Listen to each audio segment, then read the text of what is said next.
Today is Wednesday, June 12th. Why the president's son is on Capitol Hill today and why big tech could be in trouble. Plus how the U.S. just made World Cup history and what to expect from air taxis in just a few years. Welcome to The Newsworthy. All the day's news in less than 10 minutes. Fast, fair, fun, and on the go. I'm Erica Mandy. Thanks so much for being here. You ready? Let's do this. The president's son, Donald Trump Jr., will be on Capitol Hill today. He'll testify to a Senate committee for a second time behind closed doors, so it won't be public. The Washington Post says he'll be asked about the 2016 Trump Tower meeting with a Russian lawyer. The questions and testimony are expected to last about 4 hours. At the same time, in the House, Democrats could now take their subpoena fights to federal court. ABC News says Democrats passed a resolution yesterday to allow it in what some are calling the most forceful action to date on the issue. Democrats want a judge to enforce their subpoenas in the hopes of getting the documents they've been asking for. Remember, some Trump administration officials have refused to hand them over, like former White House counsel Don McGahn, who says he won't testify, as well as some other White House aides. Republicans are not happy about any of this. They say Democrats are changing the rules to get what they want. To be continued. Already, it seems to be a pretty nasty fight between President Trump and presidential candidate Joe Biden. The AP reports they were trading insults while both were visiting Iowa this week, an early voting swing state. But who exactly might take on Trump in 2020 is still not clear. In fact, the first Democratic primary debate is exactly 2 weeks away. We now know who will be asking the questions in that debate. NBC News is hosting it, and they've picked 5 journalists to moderate the 2-night event.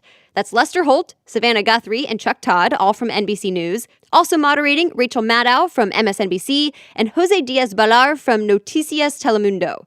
The moderators have a lot of candidates to get through, 20 in total. 10 will be on stage each night.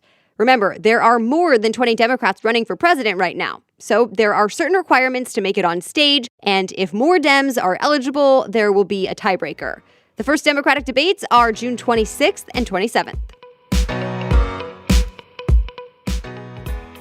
The deal between T-Mobile and Sprint may be in trouble. Several states now say it's a bad idea to let the two companies combine into one cell carrier, and those states have now filed a lawsuit to try and stop it.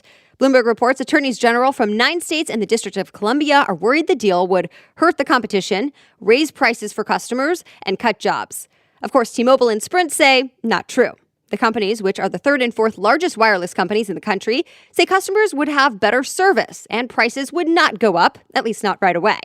The lawsuit is a big setback for the two companies, especially because the deal just got support from the chairman of the FCC last month. Now all eyes are on the Justice Department. The DOJ and the FCC both have to approve the merger for it to go through. Big tech is back in the hot seat. Congress just started its own antitrust investigation. It's even bipartisan, with lawmakers on both sides of the aisle pretty concerned. One of those concerns is how the tech industry has affected the news industry.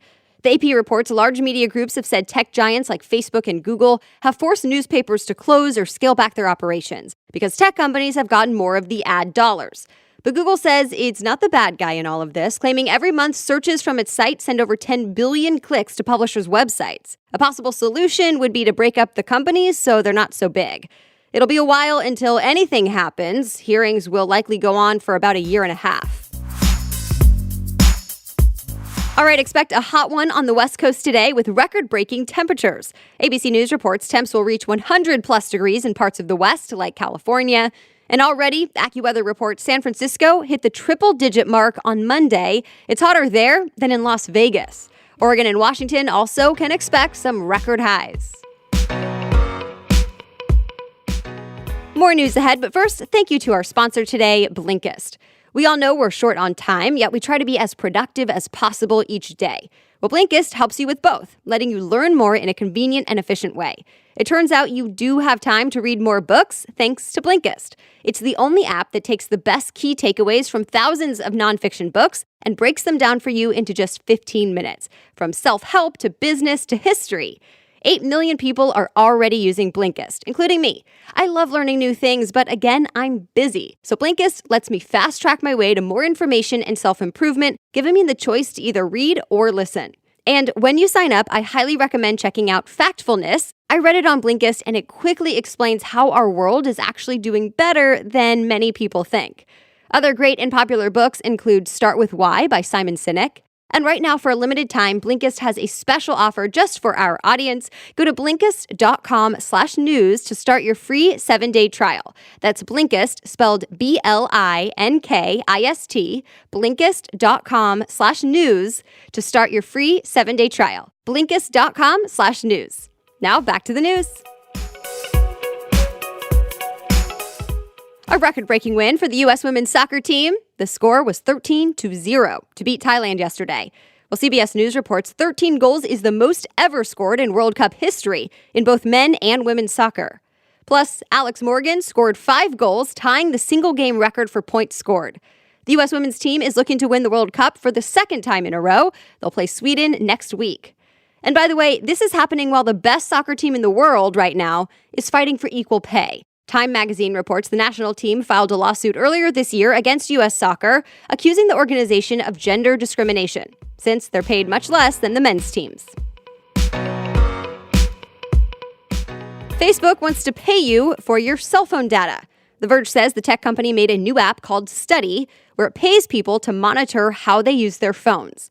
Facebook tried something like this before, but got in trouble for it. TechCrunch says it was paying teenagers $20 a month to share data. But this app is supposed to be different.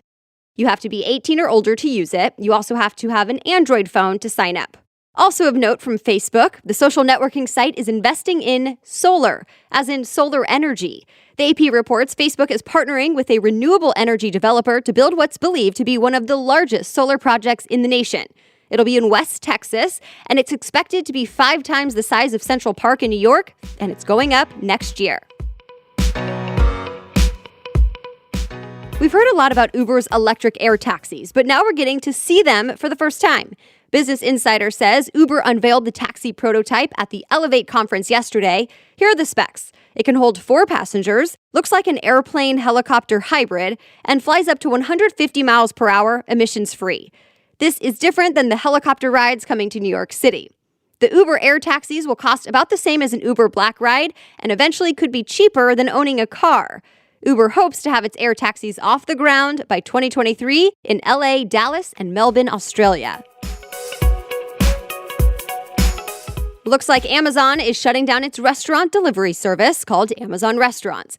It was supposed to compete with Grubhub and Uber Eats, but it failed after 4 years. Amazon Restaurants delivered food to Prime members in more than 20 cities across the U.S., but in 2 weeks, it'll end. Experts say it likely failed because no one knew about it, and Amazon did not partner with big fast food chains like the competition did. The Wall Street Journal says Amazon already invested in Deliveroo, which is a British food delivery company, so Amazon might not be getting rid of food delivery altogether, but we'll have to wait and see. All right, that's it for today. You are all caught up. Thank you so much for listening. And before you go, can you do me a favor and share this episode with at least one friend today? The Newsworthy is an independent show that does not have the same marketing dollars as large news organizations. So every time you share or spread the word about The Newsworthy, it really, really helps. And make sure we can keep doing this show for you every weekday. So thank you in advance. And as always, we always provide links in today's show notes. If you want to read more about any of the stories we mentioned, just go to the homepage of thenewsworthy.com, click episodes, and look for today's date. You'll find all the sources right there. The Newsworthy is ready for you to listen every weekday by 4 in the morning. I'll be back with more news tomorrow. Have a great day.